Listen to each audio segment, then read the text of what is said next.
إن الحمد لله الأكرم الذي خلق الإنسان وكرم وعلمه من البيان ما لم يعلم فسبحان الذي لا يحصى امتنانه باللسان ولا بالقلم نشهد أن لا إله إلا الله وحده لا شريك له ونشهد أن سيدنا وحبيبنا ومولانا محمدا عبده ورسوله وقد قال الله تعالى في كلامه المجيد وفي فرقانه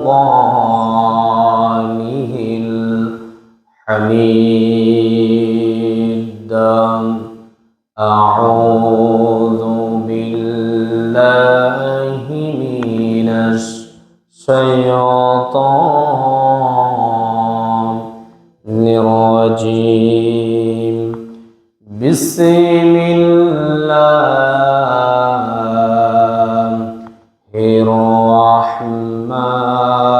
الرحمن الرحيم إن الله وملائكته يصلون على النبي يا أيها الذين آمنوا صلوا عليه وسلموا تسليما اللهم صل على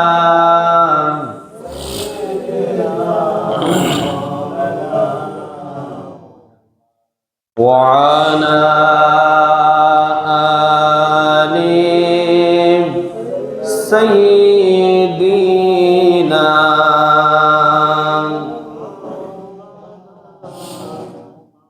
তোমারি জন্য মন কাঁদে আকি কাঁদে ভুবন কাঁদে শুধু বেদনা হৃদয়ে সে বাসা বাঁধে আল্লাহুম্মা সাল্লি আলা সাইয়্যিদিনা মাওলানা মুহাম্মদ ওয়া আলা আলি سيدنا مولانا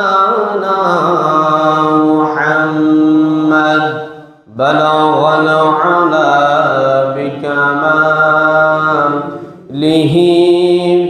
كشف الدجى بجماله حسنت جميع حصاله صلوا عليها وآله الحمد لله ঐতিহ্যবাহী সর্ববর্তী মুন্সিবাড়ির দরজা জামা মসজিদে উপস্থিত অত্র মসজিদের দায়িত্বশীল বৃন্দ আগত মুসাল্লিয়ান কারাম সপ্তাহের শ্রেষ্ঠ দিন পবিত্র জুমার দিন আল্লাহ পাক সুবহানাহু ওয়া তাআলা আমাদেরকে মায়া করে ভালোবেসে তার পবিত্র ঘর মসজিদে সবার আগে আগে আসার আলোচনায় শামিল হওয়া তৌফিক দান করেছেন সেই জন্য সে মুনিবের দরবার একবার অবনত চিত্তে হৃদয়ের আবেগ অনুভূতিকে উজাড় করে দিন সিংহের মতো গর্জন করে একবার পড়ি আলহামদুলিল্লাহ। লক্ষ কোটি দরুদ ও সালাম পেশ করছি ওই মানবতার মুক্তির দিশার সৈয়দুল মুরসালিন খাতামান নবিয়্যিন জনাব মুহাম্মদুর রাসূলুল্লাহ সাল্লাল্লাহু আলাইহি ওয়াসাল্লামের উপর, যাকে আজ থেকে ১৫০০ বছর আগে নবী কিংবা রাসূল হিসাবে প্রেরণ করেছেন, যার পরে কোনো প্রকার এই নবী কিংবা রাসূল আসে না, এখনো নাই, কিয়ামত পর্যন্ত আসবে না। সম্মানিত উপস্থিতি, মুসল্লিয়ানা কেরাম, আজকে আমাদের জুমার আলোচনার আলোচ্য বিষয় হচ্ছে, যেহেতু শাবান মাস, আজকে দিনটা চলে গেলে রাত থেকে শুরু হয়ে যাবে শাবানের রাত, ঠিক কি না? আজকে মনে হয় 30 তারিখ, রজব মাসের আজকে 30 তারিখ, আগামীকাল থেকে শুরু হয়ে যাবে রজব মাস। এই জন্য আমাদেরকে মুসলমান হিসেবে, মুমিন মুসলমান হিসেবে শাবান মাসের কিছু ফজিলত আমাদের শোনা দরকার আছে না নাই? যেহেতু রমজান মাস একেবারে সমাগত, আগামী মাসটা গেলেই আমরা উপস্থিত হয়ে যাব রমজান মাসে, যদি হায়াত দেয়। মরে গেলে তো কবরে শুয়ে থাকতে হবে, রমজান মাস আমাদের ভাগ্যে নেই। এই জন্য আল্লাহর কাছে আমরা দোয়া করব, আজকের পবিত্র জুমা থেকে আল্লাহ পাক যেন আমাদের হায়াতকে বৃদ্ধি করে রমজান মাস পর্যন্ত যেন আমাদেরকে হায়াত দিয়ে বাঁচিয়ে রাখে। সবাই পড়ুন আমিন। এর সাথে সাথে যদি সময় যদি খবর হয়, আমি গত জুমায় বলেছিলাম, মেরাজের রাত্রিতে আল্লাহ রাব্বুল আলামিন আমার আপনার নবীকে 14টা শিক্ষা দিয়েছেন। কয়টা? 14টা। সময় যদি কভার হয়, সেগুলো আমরা আলোচনা করব ইনশাআল্লাহ। আল্লাহ পাক আমাকে বলা, আপনাদেরকে শোনা, শুনো বইকে আমল করা তৌফিক দান করুক। সবাই পড়ি আমিন। সম্মানিত উপস্থিতি, মুসল্লিয়ানে কেরাম, হাদিসের মধ্যে পাওয়া যায়, যখন রজব এবং শাবান মাস চলে আসে, নবী করিম সাল্লাল্লাহু আলাইহি ওয়াসাল্লাম একটি দোয়া বেশি বেশি পড়তেন, একটি দোয়া বেশি বেশি পড়তেন। যেহেতু নবী করিম সাল্লাল্লাহু আলাইহি ওয়াসাল্লামের আমরা আদর্শবান হতে চান, তিনি যা পড়েন তার উম্মতদেরকেও তা পড়তে হবে। তাহলে দোয়াটা আমাদের জানা দরকার আছে না? আছে। হাদিসের মধ্যে আসছে, নবী করিম সাল্লাল্লাহু আলাইহি ওয়াসাল্লাম যখন রজব মাস এবং শাবান মাস সামনে এসে যেত, তিনি বেশি বেশি একটি দোয়া পড়তেন। সবাই আমার মুখে মুখে পড়ুন, আল্লাহুম্মা বারিক লানা ফি রজব ওয়া শাবান ওয়া বাল্লিগনা রমাদান। আল্লাহু আকবার। এই দোয়াটা পড়তেন কে? নবী কুলের সম্রাট মুহাম্মদুর রাসূলুল্লাহ সাল্লাল্লাহু আলাইহি ওয়াসাল্লাম। যখন আপনি অবসর সময় পাবেন, যখন আপনি উজু অবস্থায় থাকবেন, ইবাদতে ধ্যানে মগ্ন থাকার চেষ্টা করবেন, তখন এই অবসর সময়ে আমরা এই দোয়াটা বেশি বেশি পাঠ করব। বলেন আমার সাথে সাথে আবারও, আল্লাহুম্মা, আরো জোরে, আল্লাহুম্মা বারিক লানা ফি রজব ওয়া শাবান ওয়া বাল্লিগনা রমাদান। এই দোয়াটার অর্থ তো আপনারা জানলে, অনেকে জানেন না, হয়তো অনেকে জানেন। এখানে বলেছেন, ওগো আল্লাহ, আমাকে আপনি রজব এবং শাবান মাসকে আমার জন্য আপনি বরকতময় করে দেন। সুবহানাল্লাহ। এরপরে বলছে, ওয়া বাল্লিগনা রমাদান, আমার হায়াতকে বৃদ্ধি করে, আমার হায়াতকে লম্বা করে ওই রমজান মাস পর্যন্ত আপনি বৃদ্ধি করে দেন। কন্যা সুবহানাল্লাহ। তাহলে এই দোয়াটা পড়ার দরকার আছে না নাই? ফজিলত কম না বেশি? বেশি। এই জন্য আমরা এই দোয়াটা পড়ব। যদি এখন ভুলে যান, এরপর মসজিদের ইমাম সাহেবকে বলবেন, তারা জানে, অবশ্য তাদের থেকে শিখে নেবেন। হয়তো আপনার বাসার মধ্যে আমার মা বোনেরা অনেকে আছে, এগুলা অনেক দোয়া জানে। আমার মা বোনেরা কিছু কিছু মা বোন আছে, সবাই তার মোবাইল নিয়ে ব্যস্ত না। কারো কারো মনের মধ্যে তো আল্লাহর ভয় আছে, তারা এই দোয়াগুলা বাসার মধ্যে বসে বসে পড়ে। এই জন্য শরমের কিছু নাই। আপনার স্ত্রী থেকে আপনি জিজ্ঞেস করতে পারেন, আপনার ছোট্ট মেয়ে সেই পারে, তার থেকে জিজ্ঞেস করতে পারেন। শিখার জন্য কোনো ছোট বড় নেই। এই জন্য আমাদেরকে সব সময় আল্লাহ রব্বুল আলামিনের নবী মুহাম্মদ সাল্লাল্লাহু আলাইহি ওয়াসাল্লাম যা শিক্ষা দিয়েছেন সেগুলো আমাদেরকে শিখার দরকার আছে। এই জন্য আমরা জানার চেষ্টা করব। বুখারী এবং মুসলিমের হাদিস, নবী করিম সাল্লাল্লাহু আলাইহি ওয়াসাল্লামের একজন প্রিয়তম স্ত্রী, তার নাম হচ্ছে হযরতে আয়েশা রাদিয়াল্লাহু তাআলা আনহা। রাসূলের কি ছিলেন? স্ত্রী ছিলেন হযরতে আয়েশা। তিনি বর্ণনা করছেন এই হাদিসটা। তিনি বলছে, আমি আমার স্বামী মুহাম্মদ সাল্লাল্লাহু আলাইহি ওয়াসাল্লামকে শাবান মাস আসলে দেখেছি, তিনি এই মাসের মধ্যে বেশি বেশি নফল রোজা রাখতেন। কন্যা সুবহানাল্লাহ। তাহলে একটা উদাহরণ দিলে আরো ক্লিয়ার হবে। আপনার বাসার মধ্যে আপনি আপনার অবর্তমানে একটা ঘটনা ঘটেছে, আপনি সেই ঘটনা সম্পর্কে আপনার পরিবার লোক থেকে আগে জানবেন নাকি আপনার প্রতিবেশী থেকে জানবেন? কোনটা? পরিবার থেকে জানবেন, যেহেতু ঘরের ভিতরে একটা ঘটনা ঘটেছে, তারা বেশি জানবে, ঠিক কি না? বাহিরের লোকে কিছু জানবে, হয়তো কিছু জানবেও না, এরকম হবে কিনা? হ্যাঁ। হযরত আয়েশা সিদ্দিকা রাদিয়াল্লাহু তাআলা আনহা, তিনি ছিলেন একজন রাসূলের স্ত্রী। স্ত্রী তো সবসময় স্বামীর পাশেই থাকে, ঠিক কি না? তিনি যা বলে এটা আরো গ্রহণযোগ্যতা বেশি। সে হযরত আয়েশা সিদ্দিকা রাদিয়াল্লাহু তাআলা আনহা, তিনি বলছেন, রাসূলুল্লাহ সাল্লাল্লাহু আলাইহি ওয়াসাল্লামকে আমি শাবান মাস আসলে বেশি দেখতাম, বেশি নফল রোজা রাখতেন। কোন কোন সময় তিনি এমন ভাবে নফল রোজা রাখতেন, শাবান মাস পুরা তিনি নফল রোজা রেখে দিতেন। সুবহানাল্লাহ। আমরা কয়টা রাখি? দুইটা রাখতে কিন্তু সমস্যা হয়ে যায়, আছে না নাই? কোনো কোনো মা বোন, কোনো কোনো আমার মুরব্বীরা আছে নফল রোজা রাখে, ঠিক কি না? তো আয়েশা সিদ্দিকা বলেছে, আমার স্বামী, আমার প্রিয়তম স্বামী, তিনি শাবান মাস আসলে পুরা মাস, কোনো কোনো সময় আমি দেখেছি পুরো সপ্তাহ কি করে দিয়েছেন, নফল রোজা রেখে দিয়েছেন। কোন কোন সময় দেখেছি আমি মাসের অর্ধেক তিনি নফল রোজা রাখতেন।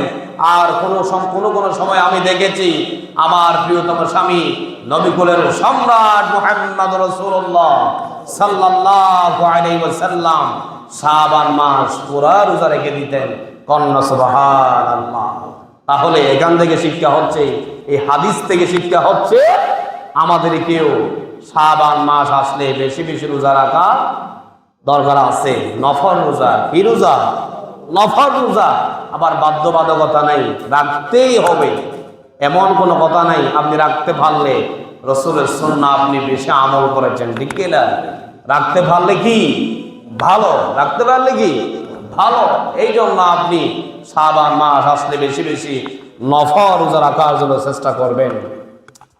যখন এই নফল রোজা রাখতেন বেশি বেশি, একজন রাসূলের একজন প্রিয়তম সাহাবী, তার নাম হচ্ছে উসামা ইবনে যায়েদ রাদিয়াল্লাহু তাআলা আন, তিনি রাসূলুল্লাহ ইসলাম থেকে প্রশ্ন করে বসেছে, ইয়া রাসূলুল্লাহ, আপনি তো আগে অন্যান্য কোনো মাসে এইভাবে রোজা রাখেন না, শাবান মাস আসলে আপনি এত বেশি রোজা রাখেন কেন? একটা প্রশ্ন আছে না নেই? আছে। একটা মানুষ যখন কোনো কাজের প্রতি বেশি দাবিত হয়, পার্শ্ববর্তী মানুষের জিজ্ঞেস করে, ভাই আপনি যে কাজটা করতেছেন এখানে আপনি এত মনোযোগী কেন? অবশ্যই সে সেখানে লাভবান, সে বেশি সেখান থেকে আয় রোজগার বেশি করতে পারে, এই জন্য সেই কাজের প্রতি বেশি দাবিত হয়, ঠিক কিনা? আর নবী করিম সাল্লাল্লাহু আলাইহি ওয়াসাল্লাম শাবান মাসের মধ্যে এই জন্য বেশি আমল করতেন, সেখানেও কিছু কারণ আছে না নাই? আছে। একজন সাহাবী, তার নাম হচ্ছে উসামা ইবনে যায়েদ রাদিয়াল্লাহু তাআলা আন। আমি এই হাদিসটার ইবারতটা পড়ব, একটু মনোযোগ সহকারে শুনবেন। আন উসামা ইবনে যায়েদ রাদিয়াল্লাহু তাআলা আন কুলতু ইয়া রাসূলুল্লাহ সাল্লাল্লাহু আলাইহি ওয়াসাল্লাম লাম আরাকা তাসুমু শাহরান মিন শাহরি মা তাসুমু মিন শাবান। قال ذلك شهر يغفل الناس عنه بين رجب ورمضان وهو شهر ترفع فيه الأعمال إلى رب العالمين فأحب أن ترفع عملي وأنا صائم أو كما قال عليه الصلاة والسلام। উসামা ইবনে যায়েদ নবী করিম সাল্লাল্লাহু আলাইহি ওয়াসাল্লামকে প্রশ্ন করেছে, ইয়া রাসূলুল্লাহ, আপনি শাবান মাস আসলে কেন বেশি বেশি নফল রোজা রাখেন আমি জানতে চাই। তখন নবী করিম সাল্লাল্লাহু আলাইহি ওয়াসাল্লাম বলছে, দুটি কারণে আমি এই মাসের মধ্যে বেশি রোজা রাখি। কন্যা সুবহানাল্লাহ। কয়টা কারণ? দুটা কারণ। একটা কারণ হচ্ছে শাবান মাসে বেশি নফল রোজার কারণ হচ্ছে রজব, এটা হচ্ছে 12টা মাসের মধ্যে শাহরুল হুরুম বলে যে 6টা মাসকে, ওই 6টি মাসের মধ্যে একটি মাস হচ্ছে রজব মাস। আর বছরের মধ্যে সর্বশ্রেষ্ঠ মাস হচ্ছে রমজান মাস। রমজানের আগে রজবের পরে যে মাসটা এসেছে সেই মাসটার নাম হচ্ছে শাবান। সেই মাসটার নাম কি? শাবান। এই জন্য আমি এই মাসের মধ্যে বেশি নফল রোজা রাখি। মানুষ রজব মাস সম্পর্কে অনেক কি রাখে? খবরাখবর রাখে। আর রমজান মাসের তারাও খবরাখবর রাখে। এই মাঝখানের মাসটা মানুষ গাফেল থাকে। মানুষ কি থাকে? গাফেল থাকে। রজব মাসের মধ্যে আমরা মেরাজের আলোচনা করেছি, সবাই একেবারে মেরাজ সম্পর্কে সবাই একেবারে জাগ্রত। রসুলের মেরাজের আলোচনা শুনবো, হুজুর বয়ান করবে ধারাবাহিক, ঠিক কিনা? মানুষের মধ্যে একটা চেতনা থাকে। এরপরে শাবান মাসের মধ্যে এত বড় ধরনের কোনো ঘটনা নাই বলে মানুষ সেই সম্পর্কে কোনো খোঁজখবর রাখে না। এরপরে মানুষ মনে করে শাবান মাসে আর কি ইবাদত করব, রমজান মাস আসলেই একেবারে জুব্বা পড়ে মাথার মধ্যে টুপি লাগায়া পুরো এক মাস আমরা আল্লাহর ইবাদতে মগ্ন হয়ে যাব। এইরকম কিছু মানুষ সমাজ আছে। এই জন্য ইসলাম বলছে এই মাসের মধ্যে ইবাদত করলে যখন অনেকেই করে না, সেখানে যখন এক ব্যক্তি করে সেই কাজের গুরুত্ব একটু বেশি হয়, ঠিক কিনা? যে কাজটা সমাজের মধ্যে আপনারা 1000 লোক আছেন, সাপোজ একটা মানুষ সরকারি চাকরি করে, বাকি সবাই নিজের ক্ষেত কামার নিজের কাজ নিয়ে ব্যস্ত থাকে। ওই মানুষটা যখন সরকারি চাকরি থেকে দেশে আসে সবাই ওনাকে সম্মান করে। কেন? সে একজন সরকারি চাকরিজীবী। আমাদের সমাজের মধ্যে এরকম সরকারি চাকরি আর কেউ করে না। তাদের সম্মান দেখা, শ্রদ্ধা দেখা, ভালোবাসা দেখা। আল্লাহ রাসূল বলছে এই মাসের মধ্যে সবাই গাফেল থাকে, কিন্তু আমি নবী মুহাম্মদ সাল্লাল্লাহু আলাইহি ওয়াসাল্লাম গাফেল থাকি না। এই মাসের মধ্যে আমি আল্লাহর ইবাদতে মশগুল থাকি। সুবহানাল্লাহ। এই জন্য শাবান মাসে আমি বেশি বেশি নফল রোজা রাখি। সুবহানাল্লাহ। 2 নাম্বার কারণ, শাবান মাসে আমি উসামা ইবনে যায়েদ আমি বেশি বেশি রোজা রাখি। কেন? এই জন্য রোজা রাখি, শাবান মাসে আল্লাহ রাব্বুল আলামিন বান্দার পুরো এক বছরের যে আমলনামার হিসাব ফেরেশতারা এই শাবান মাসে আল্লাহর কাছে পেশ করে। সুবহানাল্লাহ। এই জন্য আমি নবী মুহাম্মদ সাল্লাল্লাহু আলাইহি ওয়াসাল্লাম রোজা রাখি, আমার আমলনামাটা যেন এমন সময় আল্লাহর কাছে প্রকাশ পান যাতে করে আমি তার ইবাদতে চলমান অবস্থায় থাকি। আল্লাহর কাছে এটা আমার আমলনামা, আল্লাহ রাব্বুল আলামিন সাদরে গ্রহণ করে নেবেন। কন্যা সুবহানাল্লাহ। তিনটি পদ্ধতিতে এই আমলনামা আল্লাহর কাছে ফেরেশতারা পেশ করে। কয়টা? তিনটা পদ্ধতিতে। একটি হচ্ছে সাপ্তাহিক, একটি হচ্ছে কি সাপ্তাহিক। আমাদের আমলনামা মানে বুঝেন তো, যা ভালো কাজ করেন আর খারাপ কাজ করেন সবগুলো আল্লাহর সামনে কি করা হয়? পেশ করা হয়। যারা আমাদের দেশে চাকরি করে দেখেন না, তাদের একটা হিসাব হয়, কারো হিসাব হয় দৈনিক। যারা মার্কেটে চাকরি করে, যেমন বিভিন্ন কোম্পানিতে দোকানে দোকানে গিয়ে মাল দেয়, এদের হিসাব কিন্তু মাসিক হয় না, দৈনিক হয়, ঠিক কি না?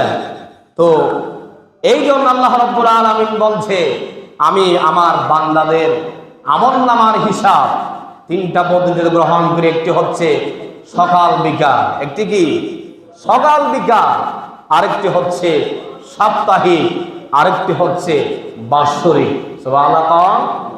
সাপ্তাহিক সকাল, আপনি সকাল থেকে বিকাল পর্যন্ত যা করেছেন এগুলার হিসাব বিকালে দেওয়া হয়। সারা রাত যা ইবাদত করেছেন এগুলার হিসাব সকালে দেওয়া হয়। এরপরে সাপ্তাহিক যে আমলনামাগুলা আল্লাহর কাছে প্রকাশ করা হয় সেগুলা হচ্ছে, একদিন হচ্ছে সোমবার, একদিন কিবার সোমবার, আরেকদিন হচ্ছে বৃহস্পতিবার। এই দুই দিন আল্লাহর কাছে আমলনামা পেশ করা হয় আমাদের বান্দাদের, ঠিক কিনা? এই জন্য নবী করিম সাল্লাল্লাহু আলাইহি ওয়াসাল্লাম সপ্তাহের মধ্যে দুইটা দিন বেশি বেশি রোজা রাখতেন। একটি হচ্ছে সোমবার, আরেকটি হচ্ছে বৃহস্পতিবার। এই দুইটা দিন বেশি বেশি কি রাখতেন? নফল রোজা রাখতেন। এরপরে আসেন বাৎসরিক। এই শাবান মাসের মধ্যে বান্দার আমলনামার পুরা বাৎসরিক হিসাব, এক বছরের হিসাব শাবান মাসে আল্লাহর কাছে ফেরেশতারা প্রকাশ করে। এই জন্য নবী করিম সাল্লাল্লাহু আলাইহি ওয়াসাল্লাম বলছে আমি বেশি বেশি নফল রোজা রাখি, এই মাসের মধ্যে আল্লাহ রাব্বুল আলামিনের কাছে বান্দার পুরা মাসের আমলনামার হিসাব এই শাবান মাসে দেওয়া হয়। এই জন্য আমি শাবান মাসে বেশি বেশি রোজা রাখি। কন্যা সুবহানাল্লাহ। আরেকটা উদাহরণ দিয়ে আরো ক্লিয়ার হবে কেন রাখেন। যেমন আপনি দুইটা বেকার নিয়েছেন, ওই বেকারগুলা সারাদিন কোনো কাজ করে নাই। আপনি যখন এদেরকে পর্যবেক্ষণ করতে গেলেন তখন আপনি তাদেরকে দেখেছেন তারা ওই কাজের মধ্যে কাজ চলমান আছে তাদের, ঠিক কি না? তখন আপনি আর মুনিব, তাদেরকে আর কিছু বলতে পারবেন না, তাদের উপর আপনি খুশি হয়ে যাবেন, এরা তো আমার সামনে তো দেখতেছি কাজই করতেছে। আর কিছু লোক আছে সারাদিন পরিশ্রম করেছে, কিন্তু দেখা গেছে যখন মালিক গেল দেখা যাচ্ছে তারা বসে বসে আড্ডা দিচ্ছে, বাজে কথা বলতেছে। তখন মুনিবের তখন মনটা কি ভালো থাকবে নাকি খারাপ থাকবে? খারাপ থাকবে। তিনি বলতেছে আমি টাকা দিই, এখানে আমি বেকার নিয়েছি, দেখতেছি আসলাম আমি তাদেরকে দেখতে, দেখা যাচ্ছে তারা কোনো কাজ করতেছে না, এখানে শুধু আড্ডা দিচ্ছে, তখন তো তার মনটা খারাপ থাকবে। যখন আপনি ইবাদত বন্দেগী অবস্থা আপনার আমলনামাগুলো যখন আল্লাহর কাছে পেশ করা হবে তখন আল্লাহর কাছে তখন ভালো লাগবে না? আল্লাহ বলছে আমি বান্দাদেরকে সৃষ্টি করেছি শুধুমাত্র আমার ইবাদত করার জন্য। যখন আমার বান্দার আমলনামা আমার সামনে ফেরেশতারা পেশ করেছে তখন আমার ওই বান্দা ইবাদতে মশগুল ছিল। কন্যা সুবহানাল্লাহ। তাহলে আল্লাহ রাব্বুল আলামিন আপনার আমার উপরে রাজি খুশি বেশি হয়ে যাবে, ঠিক না? এই জন্য আমরা এই মাসের মধ্যে বেশি বেশি নফল রোজা আদায় করার জন্য চেষ্টা করব। আর এই মাসের মধ্যে 7টি আমলের কথা বলবো। কয়টা? 7টা আমলের কথা। 1 নাম্বার, করে করে বলতেছি, একটু কান করা করে শুনবেন, লম্বা ওয়াজ তো প্রতিদিন হয়, এই আমলের কথাগুলো একেবারে কম হয়, এগুলো কিন্তু আমাদের দরকার বেশি। এই জন্য আজকে শাবান মাসের কি আমল করতে হবে সেগুলো বলতেছি। 1 নাম্বার, শুধু 7টা, মনোযোগ সহকারে শুনবেন। 1 নাম্বার হচ্ছে ফরজ ইবাদতের পাশাপাশি শাবান মাসের মধ্যে আমাদেরকে নফল ইবাদতের প্রতি বেশি গুরুত্ব দিতে হবে। গুরুত্ব দিতে হবে। ফরজ ইবাদত বাদ দিয়ে নয়। ফরজ ইবাদত আপনি পালন করার পরে পাশাপাশি বেশি বেশি নফল ইবাদত করার জন্য আমরা চেষ্টা করব। স্পষ্ট করতে পারবো হুজুর নফল ইবাদত আবার কি? নামাজ তো প্রতিদিনই পড়ি, প্রতিদিন তো আপনি নামাজ পড়েন শুধু এছাড়া 4 রাকাত, এরপরে 3 রাকাত বিতির, 2 রাকাত সুন্নত মুআক্কাদা, আর কিছু তো পড়েন না। অনেকে 2 রাকাত নফল পড়ে চলে যায়। সব নামাজের সীমাবদ্ধতা আছে, কিন্তু নফল নামাজ আপনি কত রাকাত পড়বেন এটার কোনো সীমাবদ্ধতা নেই। কেউ যদি বলে নফল নামাজ 4 রাকাত 2 রাকাত, বললে ভুল হবে। কি হবে? ভুল হবে। নফল ইবাদত আপনি লম্বা সময় সারা রাত পড়েন, সারা দিন পড়েন, নিষিদ্ধ কিছু সময় আছে সেই সময় ছাড়া বাকি সময় আপনি নফল ইবাদত করতে পারবেন। নফল ইবাদতের জন্য কোনো নামাজ, কোনো তেলাওয়াত সময় সীমা নির্ধারণ নেই, কিন্তু কোনো কিছু কিছু সময় নিষিদ্ধ আছে। এমন সময় আপনি ইবাদত নামাজ পড়লে ওই নামাজ আল্লাহ নিষিদ্ধ করেছেন, ওই সময় নামাজ পড়া যাবে না, ঠিক কি না? সেই সম্পর্কে আলোচনা একদিন নামাজের আলোচনা করলে আবার বলবো, সেদিকে যাচ্ছি না। এই জন্য আমাদেরকে ফরজ ইবাদতের পাশাপাশি বেশি বেশি নফল ইবাদত করতে হবে। এটা 1 নাম্বার আমল। 2 নাম্বার, এই মাসে বেশি বেশি নফল রোজা রাখার চেষ্টা করব। কি রোজা? নফল রোজা রাখার জন্য চেষ্টা করব। অনেকে আছে রজব মাস থেকে নফল রোজা রাখা শুরু করে দিয়েছে, দেখি না? অনেকে আছে বাড়ি ঘরে খোঁজ নিয়ে দেখবেন, অনেক মুরব্বীরা আছে এখন থেকে রোজা রাখতেছে, 2টা 1টা যাই পারে, ঠিক না? কষ্ট করতে পারেন। আমরা তো চাকরি করি, তাহলে আমরা কেন রাখবো? আমার তো সারাদিন পরিশ্রম করতে হয়। তাহলে আপনি রাখবেন, সরকারি কিছু বন্ধ আছে সপ্তাহের মধ্যে, আমরা দেখি শনিবার শুক্রবার বন্ধ পাওয়া যায়, আপনি ওই বন্ধর দিনে রোজা রাখতে পারেন, কোনো সমস্যা নেই। নিজে নিজে আপনি যদি একটু ক্লান্তি বোধ করেন বন্ধর সময় রাখতে পারেন, কোনো সমস্যা নেই। এই জন্য আমরা বেশি বেশি নফল রোজা রাখার চেষ্টা করব। 3 নাম্বার হচ্ছে যাদের উপরে যাকাত ফরজ হয়েছে। যাকাতের আলোচনা আমরা বিশেষ করে করি রমজান মাস আসলে, ঠিক না? রমজানের আগে আমি সংক্ষেপে বলতেছি, বিস্তারিত আলোচনা রমজান মাসে করব। যাকাত যাদের উপরে ফরজ হয়েছে, আপনারা যাকাত গুলা কষ্ট করে এখন থেকে দেওয়া শুরু করে দিবেন। দিলে লাভ হবে কি? আপনি যখন 1 মাস পরে দিলেও তো দিবেন, এখন দিলেও তো যাকাতের টাকা দিবেন। তাহলে গরিব অসহায় লোকগুলা যখন আপনার টাকাগুলা যখন আগে পাবে, তার থেকে মনের মধ্যে একটা আনন্দ চলে আসবে, আরে আমার তো রমজান মাসের জন্য কোনো চিন্তা নাই, আমার কাছে এত টাকা আছে, আমি রমজান মাসের সবগুলা রোজা সুন্দর একেবারে ভালো খাবার খেয়ে রাখতে পারবো। কন্যা সুবহানাল্লাহ।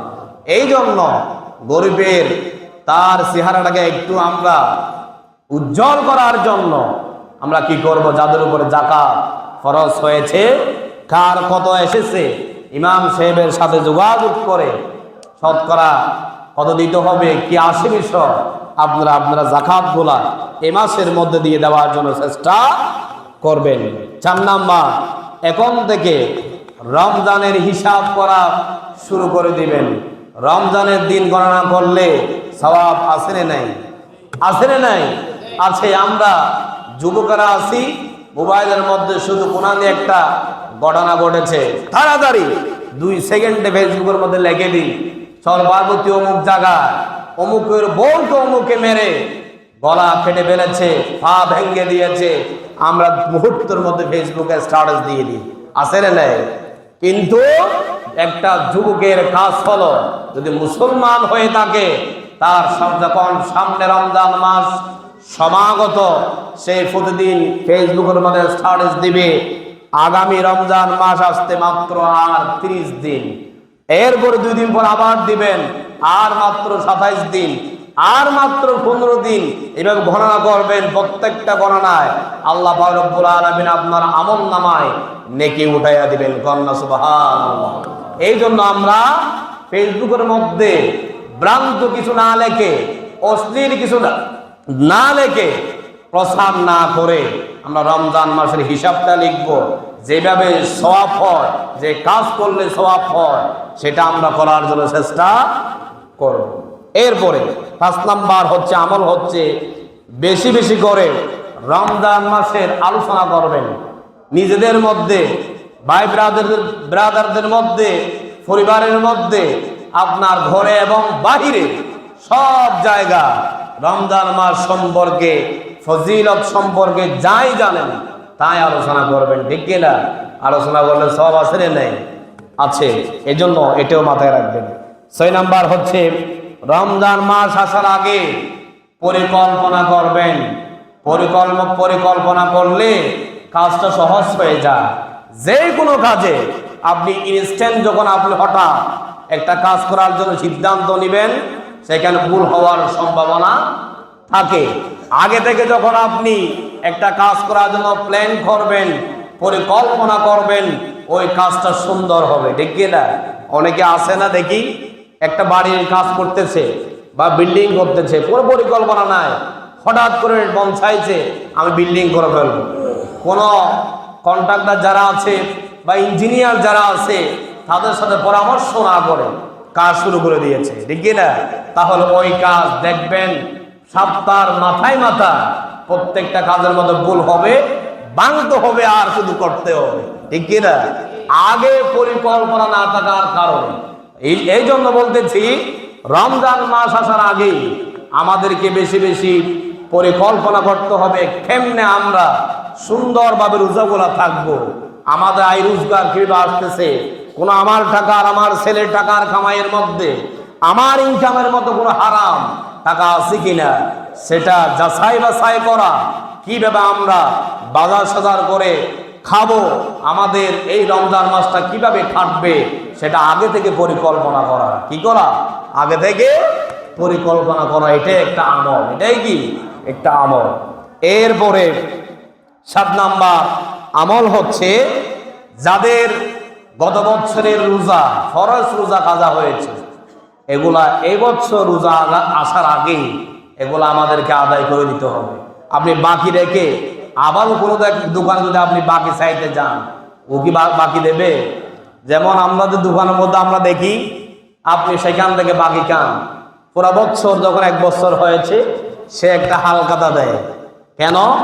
তার মাঠের মধ্যে যে বাকিগুলো আছে সব টাকাগুলা উঠানোর জন্য, ঠিক না? আপনি ওই টাকাগুলা না দিয়া যদি আবারও বাকির জন্য যান, সে তো আপনাকে বাকি দিবে না। যতই আপনি একেবারে গরিব হন না কেন, বলবে তুমি আগের টাকা পরিশোধ করো। আল্লাহ বলতেছে তুমি যদি আগে কোনো রোজা কাজা করে থাকো, এগুলো শাবান মাসে আদায় করে ফেলো, এরপরে তুমি রমজান মাসের 30টি রোজা রাখার জন্য চেষ্টা করো। কন্যা সুবহানাল্লাহ। বিশেষ করে আমার মা বোনদের এই রোজাগুলা বেশি কি হয়, কাজা হয়। আল্লাহ রাব্বুল আলামিন তাদেরকে একটা রূপ দিয়েছে, ওইটার কারণে রোজাগুলা কাজা করার কি আছে, সিস্টেম আছে, কিন্তু পরে আবার সেগুলা ধরে দিতে হয়। এই জন্য আমার মা বোনদেরকে আমি বলবো, আজকের মাইকের আওয়াজ অবিচ্ছয় আপনাদের এখানে যাচ্ছে, যদি কোনো রোজা আগে খাজা করে থাকেন বা রাখতে পারেন নাই কোনো সমস্যার কারণে, আমরা এই শাবান মাসের মধ্যে আগের বাকি রোজাগুলো সব আদায় করে রমজান মাসের জন্য পরিপূর্ণভাবে আমরা প্রস্তুতি গ্রহণ করব। কন্যা সুবহানাল্লাহ। আল্লাহ পাক আমাদেরকে রমজান মাসের পরিপূর্ণতা যেভাবে পায়, যে আমলগুলা করে বলেছি এগুলো আমাদেরকে আমল করে রমজানের জন্য অপেক্ষা করার জন্য আমাদেরকে আল্লাহ পাক হায়াত দিয়ে যাতে রমজান মাস পর্যন্ত বাঁচিয়ে রাখে, সে দোয়া করি সবাই বলে আমিন। এই শাবান মাসের আমি সংক্ষেপে যে আলোচনা করেছি এগুলো আমাদেরকে আমল করতে হবে। এরপরে আমি বলেছিলাম গত জুমায় কিছু আলোচনা আমাদের বাকি আছে। মেরাজের রাত্রিতে 14টা দফা রাসূল ইসলাম যখন আল্লাহর কাছে গিয়েছিলেন মেহমান হিসাবে, তাকে আল্লাহ রাব্বুল আলামিন 14টা শিক্ষা দিয়েছেন। কয়টা? 14টা শিক্ষা দিয়েছেন। এই শিক্ষাগুলা সূরা বনী ইসরাইলের 22 নম্বর আয়াত থেকে একেবারে লাস্ট পর্যন্ত আপনি যতটুকু আসতে পারেন 37-38 নম্বর আয়াত পর্যন্ত এই শিক্ষাগুলো পাবেন। কোন সূরা? সূরা বনি ইসরাইল। আমরা তো মেরাজের আলোচনা করেছি ওই সূরা থেকে, ঠিক কি না? ওই সূরার মধ্যে এই শিক্ষাগুলা পয়েন্ট টু পয়েন্ট প্রতি আয়াতের মধ্যে আল্লাহ রাব্বুল আলামিন লিপিবদ্ধ করে দিয়েছেন। কেন? এই সূরার মধ্যে আমাদের জন্য কি আছে? শিক্ষা আছে। এই শব্দটা শিক্ষার মধ্যে আপনি আমার জন্য সবগুলা পালন করে একেবারে ফরজ, যেহেতু এটা কোরআনের কথা। কার কথা? কোরআনের কথা। আর বিশেষ করে দেখা যায় অন্যান্য বছর আমরা দেখেছি শবে বরাত যেটাকে বলা হয় সেটা আসে ফেব্রুয়ারি বা ফেব্রুয়ারির পরে, ফেব্রুয়ারি মার্চ এপ্রিলের দিকে। গত বছর মনে হয় মার্চের কয় তারিখ? মনে হয় 23 তারিখে হয়েছে রমজান। এই বছর মার্চের একেবারে প্রথম দিকে রোজা শুরু হবে, আলহামদুলিল্লাহ বলবেন না? আর শবে বরাতের তারিখটা পড়েছে ফেব্রুয়ারি মাসে। কোন মাসে? ফেব্রুয়ারি মাসে। আর ফেব্রুয়ারি মাসে এমন দিনে পড়েছে যে দিনের মধ্যে আমাদের যুবকেরা দেখা যায় ভালোবাসা দিবস পালন করে। ওই দিবসে আল্লাহ রাব্বুল আলামিন নতুন একটা বড় একটা দিন আমাদের সামনে এনে দিয়েছেন, সুবহানাল্লাহ। সেই শবে বরাত অনুষ্ঠিত হবে 14 ফেব্রুয়ারি। 14 কি ফেব্রুয়ারি রাত্রে। আমি যুবকদেরকে বলবো, ভালোবাসার তালাশ না করে আল্লাহর সাথে ভালোবাসার লাইন লাগান, তাহলে আপনার জীবন সুন্দর হবে, ঠিক কি না? ওই ভালোবাসা আপনাকে সাময়িক কিছু শান্তি দিবে, হয়তো নিজে অনুভব করতেছেন, কিন্তু পরকালে গিয়ে জাহান্নামের আগুনে আমাদেরকে জ্বলতে হবে। ওই জাহান্নামের আগুন থেকে বাঁচতে ওই বদভ্যাসগুলা পরিহার করে আমাদেরকে যে আল্লাহ রাব্বুল আলামিন যে বড় বড় ইবাদতের যে অফারগুলা দিয়েছে, সে ইবাদতে আমাদেরকে মশগুল থাকার তৌফিক দান করুক। সবাই পড়ে আমিন। অনেকে আছে বলে ধর্ম যার যার, উৎসব ঠাট্টা। আর কে বলে ধর্ম যার যার, উৎসব সবার। জোরে বলেন না নাউজুবিল্লাহ। আমি মনে করি এটা যারা বলে তাদের মাথার মধ্যে সমস্যা আছে। ধর্ম যার যার, উৎসব তার হবে, কেন সবার হবে? আসলে আপনারা কি, আমাদের মুসলমান হিসেবে আমরা দেখি যখন হিন্দু, খ্রিস্টান, বৌদ্ধ তাদের কোনো অনুষ্ঠান হয়, আমাদের কিছু নামদারি মুসলমান আছে, তারা সেখানে গিয়ে অ্যাটেন্ড করে। আছে না? আছে না? আছে। কিন্তু কোনোদিন কি দেখেছেন আমরা ঈদুল আযহা, ঈদুল ফিতর এই নামাজ পড়তেছি, আনন্দ উল্লাস করতেছি, কোনো হিন্দু কি আমাদের অনুষ্ঠানে আসে? আসে? তাহলে কেমনে হলো? ধর্ম যার যার, উৎসব সবার। তাহলে তো তারাও তো আমাদের সাথে নামাজ পড়তে আসতো, তারাও তো আমাদের উৎসব দেখতে আসতো। কিন্তু আমাদের বেহাইয়া মুসলমান যারা আছে, তারা কি করে তাদের পূজার মধ্যে গিয়ে নাচানাচি করে, অশ্লীল গাল বাজনা, সেখানে যত ধরনের খারাপ কাজ আছে, মদ পান করা থেকে শুরু করে যা কিছু আছে সব কোরআন হাদিস কার্যকলাপ সেখানে গিয়ে লিপ্ত হয়ে থাকে, ঠিক না? এখানে আল্লাহ পাক রব্বুল আলামিন, আমি আজকের জুমা থেকে দোয়া করবো যেন আমাদের ইয়ং জেনারেশন যারা আছে সে কাজ থেকে যেন বিরত থাকে, ঠিক না? আমাদেরকে শুধু মুসলমানের পরিচয় দিয়ে আমরা জান্নাতে যেতে পারবো না। মুসলমানিত্ব আমাদেরকে ধরতে হবে, আমাদেরকে পালন করতে হবে। প্রত্যেক মুসলমান মুমিন হতে পারে না, প্রত্যেক মুমিন মুসলমান হয়, ঠিক না? মুসলমান শুধু পরিচয় দিয়ে আপনি পার পেয়ে যাবেন না, আপনি মুমিন হতে হবে। এই আলোচনা আগে অনেক হয়েছে, বিস্তারিত আর বলতেছি না। 14টা দফার কথা বলতেছি, সময় আছে হাতে 5 মিনিট, দ্রুত যা বলা যায়। 1 নাম্বার হচ্ছে আল্লাহ রাব্বুল আলামিন আমার নবীকে বলেছে, ইয়া রাসূলুল্লাহ, ইয়া হাবিবাল্লাহ, আমরা আমাদের জন্য যে শিক্ষা নিয়ে এসেছেন সেই শিক্ষা হচ্ছে আমরা আল্লাহ ছাড়া কারো ইবাদত করব না, কারো ইবাদত করব না। এটা কার শিক্ষা? আল্লাহ পাক সূরা বনী ইসরাইলের 23 নম্বর আয়াতে বলেছে, ওয়া ক্বাদা রাব্বুকা আল্লা তা'বুদু ইল্লা ইয়্যাহু, তোমরা আল্লাহ ছাড়া কারো ইবাদত করিও না। এরপরে কার সাথে সুন্দর ব্যবহার, সুন্দর প্রশংসা করবা কার? তিনি হচ্ছে তোমাদের মা বাবা। তিনি হচ্ছে তোমাদের কি? মা বাবা। মা বাবাকে মনে কষ্ট দেওয়া যাবে না। যাবে? অনেকে আছে মা বাবাকে মেরে রক্তাক্ত করে দেয়। আমরা মোবাইলের মধ্যে কিছু কিছু ঘটনা দেখি, সম্পদের জন্য বাবার গলার মধ্যে ছুরি দিয়ে আঘাত করে। নাউজুবিল্লাহ বলবেন না? এটা কোনোদিন ওই সন্তান কোনোদিন সভ্যভাবে বাবার সন্তান হতে পারে না। এই জন্য আমাদেরকে মা বাবার সাথে সদাচরণ করতে হবে, ঠিক কি না? এটা কার নির্দেশ? আল্লাহর নির্দেশ। বলেছেন এই আয়াতের মধ্যে বলেছেন, তোমাদের মা বাবাকে এমন কষ্ট দিও না, তোমাদের মা বাবা মনের মধ্যে মনটা খারাপ করে উফ শব্দ বলে, এরকম কষ্ট মা বাবাকে দেওয়া যাবে না। এই জন্য আল্লাহর পরে আল্লাহ রাব্বুল আলামিন কথা বলেছেন তাদের মা বাবা। তাদের মা বাবা, মা বাবাকে সম্মান করতে হবে, তাদের পাশে দাঁড়াতে হবে। যখন যাই লাগে তার ব্যবস্থা করে দেওয়া একমাত্র সন্তানের অধিকার, ঠিক কি না? এই জন্য আমাদেরকে সেদিকে খেয়াল রাখতে হবে। দুই নাম্বার পরে ফেলেছে। 3 নাম্বার, তোমাদের কৃতকর্মের জন্য আল্লাহর কাছে তওবা করতে হবে বেশি বেশি। 3 নাম্বার যিনি শিক্ষা দিয়েছেন আল্লাহ পাক বলছে তোমরা পাপ করবা, ঠিক আছে, হয়ে গেছে মনের অজান্তে, তাহলে বেশি বেশি তোমরা কি করো? তওবা করো। তওবা করলে মাফ করে দেয় কে? আল্লাহ। আল্লাহর কাছে কান্নাকাটি করলে আল্লাহ সহ্য করতে পারে না। আল্লাহ হচ্ছে রহমতের ভান্ডার, তার কাছে রহমতের কোনো কমতি নেই। আপনি আল্লাহর কাছে চাইবেন, আল্লাহ আপনাকে মাফ করে দিবেন। যদি আপনি পাপ করতে করতে আছেন, আপনি কোনোদিন তওবা করেন না, আল্লাহর আরেকটা নাম হচ্ছে কাহ্হার। তিনি এমন রাগান্বিত হবে, সেই দিন তুমি কান্না করেও আর মাফ পাবা না। এই জন্য বলছি আল্লাহ নরমের মধ্যে একেবারে নরম, যখন গরম হবে তাকে আর সেখান থেকে নামাতে কেউ পারবে না।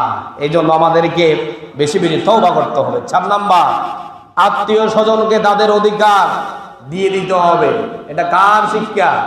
আল্লাহর শিক্ষা। আল্লাহ বলেছে তোমাদের আত্মীয় স্বজনদের হক তোমরা নষ্ট করিও না, যা পাওনা আছে তাদেরকে তাদের হক গুলা বুঝিয়ে দিবা। এই শিক্ষা কার? আল্লাহ।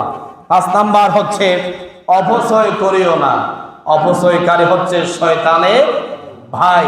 এই জন্য যে কোনো কাজে, যে কোনো খাবারে দাবারে, এখন তো আমাদের সমাজে দেশে দেখা যায় অপচয় বেশি করে, আছে নাই? টাকা থাকলে একটা ছেলেকে বিবাহ করাবে, সে আর সুন্নাত মানতে চায় না, আল্লাহ যে নিষেধ করেছে সেটাও মানতে চায় না। সেই যত ইসলামিক যে যন্ত্রগুলো আছে সবগুলো বাসার মধ্যে এনে জমায়েত করে আনন্দ উল্লাস করে, মানুষ যখন বলে বাধা দেয়, বলে ভাই আমার তো একটা সন্তান, আর তো সন্তান নাই, যা আনন্দ ফুর্তি আছে এখানে করে ফেলতে হবে। নাউযুবিল্লাহ। আপনার এই বিবাহ কোনোদিন আল্লাহর নবীর সুন্নাহ মতো হতে পারে না। এগুলো হচ্ছে অপচয়। এগুলা কি? অপচয়। আর অপচয়কারী শয়তানের ভাই বলেছেন। এটা কিসের কথা? কোরআনের কথা। কোরআনে কারীমের সূরা বনী ইসরাঈলের এই সূরা বনী ইসরাঈলের 27 নম্বর আয়াতে একথা বলেছেন। 5 নাম্বার। 6 নাম্বার হচ্ছে হকদারের হক তাদেরকে বুঝিয়ে দিতে হবে। কি করতে হবে? বুঝিয়ে দিতে হবে। 7 নাম্বার হচ্ছে ব্যয়ের ক্ষেত্রে বেহিসাব করা যাবে না। বেহিসাব করে আপনাদের কি করতে হবে? ব্যয় করতে হবে। আছে বলে একেবারে অপচয় করা যাবে না। 8 নাম্বার শিক্ষা হচ্ছে দারিদ্র্যের বয়ে সন্তানকে কোনোদিন হত্যা করা যাবে না। অনেক সন্তান আছে, অনেক বাবা আছে একেবারে অভাব সন্তানকে বিক্রি করে দেয়, আছে না নাই? অনেক বাবা আছে আর খাওয়াতে পারতেছি না, যদি মেয়ে 2টা 3টা 4টা হয়, কিছু মেয়েকে আছে গলা টিপে হত্যা করে, এমন বাবা আছে না নাই? আমরা দেশের মধ্যে দেখেছি। এটা নতুন কোনো কিছু নয়, মোবাইলে দেখা যায় কোন দেশে কি হয়েছে, কোন জেলায় কি হয়েছে 1 সেকেন্ডে পাওয়া যায়। এই জন্য অভাবের কারণে কোনো সন্তানকে হত্যা করা যাবে না। এরপরে 9 নাম্বার হচ্ছে জিনা ব্যভিচারের কাছেও যাওয়া যাবে না। করা তো দূরের কথা, কাছেও যাওয়া যাবে না। জিনা ব্যভিচার বিস্তারিত বলতে হবে না, আপনারা আমার চেয়ে আরো ভালো জানেন, এটা বিস্তারিত বলার কিছু নেই। 10 নাম্বার হচ্ছে কোনো জীবনকে অন্যায়ভাবে হত্যা করো না। কোনো জীবনকে অন্যায়ভাবে হত্যা করো না। পরিবার আছে, অনেকে আছে জায়গা সম্পত্তির বিরোধ নিয়ে সন্ত্রাসী লাগিয়ে দিয়ে আরেকজনকে হত্যা করার কি করে চেষ্টা করে, এগুলা থেকে আমাদেরকে বিরত থাকতে হবে। 11 নাম্বার হচ্ছে এতিমের সম্পদের ধারক কাছেও যাবে না। এতিম বাচ্চাদেরকে তো ছিলেন, যাদের মা বাবা নাই তারা হচ্ছে কি এতিম হয়ে যায় ছোট থাকতে। যখন এতিম হয়, তার চাচা একটা আছে, তার ভাইয়ের কাছে সম্পদ বেশি আছে বলে ওই সন্তান ছোট থাকতে যা কিছু করা লাগে সব কিছু করে তার নিজের নামে করিয়ে নেয়। এইরকম ভালো চাচা, মোহাব্বতওয়ালা চাচা আমাদের দেশে আছে না নাই? আছে। এই জন্য এতিমের সম্পদ নষ্ট করা যাবে না। 12 নাম্বার হচ্ছে ওজনে কোনোদিন কম দেওয়া যাবে না। ওজনে যারা ব্যবসা করেন, বাণিজ্য করেন, কোনোদিন ব্যবসা বাণিজ্যের মধ্যে কম দেওয়া যাবে না। যাই আপনার থেকে চাইছে টাকা নিবেন, আপনি মতো তাকে তার জিনিস বুঝিয়ে দিবেন। এটা বলেছেন কে? আল্লাহ। এটা আমার কোনো বানানোর কথা নয়। যদি বিশ্বাস না হয়, এই কোরআনে কারীমের আমি বলছি, বনী ইসরাইলের সূরাটা পড়বেন, বাংলা অনুবাদ সহ একেবারে সুন্দর করে লিখে আছে। 13 নাম্বার হচ্ছে যে বিষয়ে তোমার জ্ঞান নেই সেই বিষয় নিয়ে তুমি টানাটানি করিও না। এইরকম লোক মনে হয় আমাদের সমাজে নাই। লেখা নাই, পড়া নাই, সে কোরআন নিয়ে গিয়া খুব বাড়াবাড়ি করে, আছে না নাই? ইমাম সাহেবের সাথে ঝগড়া লেগে যা, বলে যে অমুক এটা এমন হবে, ইমাম সাহেব বলেছে এটা এমন হবে, সে বলে যে এরকমই হবে, ঝগড়া লেগে যায়, আছে না নাই? এই জন্য যার জ্ঞান যতটুকু, যেই জিনিস সম্পর্কে আপনি পারদর্শী সেটা সম্পর্কে আপনি কি করবেন? টানাটানি, তর্ক বিতর্ক করতে পারেন। জ্ঞান নেই, ওইটা আপনি টানাটানি তর্ক করবেন না, বোঝার চেষ্টা করবেন। কি করবেন? বোঝার চেষ্টা করবেন। 14 নাম্বার হচ্ছে জমিনে দাম্ভিকতার সহিত চলাফেরা করা যাবে না। জমিন মানে এই দুনিয়াতে দাম্ভিকতার সহিত চলাফেরা করা যাবে। এই দাম্ভিকতা আমাদের মধ্যে আছে না নাই? 2-4 টাকা থাকলে অহংকার বেড়ে যায়, মানুষকে আর সম্মান করতে চায় না, নির্যাতন করা শুরু করে দেয়, আছে না নাই? টাকা বলা বেশি হবেন, নম্র ভদ্র হবেন, তাহলে আল্লাহ রাব্বুল আলামিন আপনার প্রত্যেকটা কাজে খুশি হয়ে যাবে। তিনি কে? আল্লাহ। এই জন্য দাম্ভিকতার সহিত চলাফেরা করা যাবে না।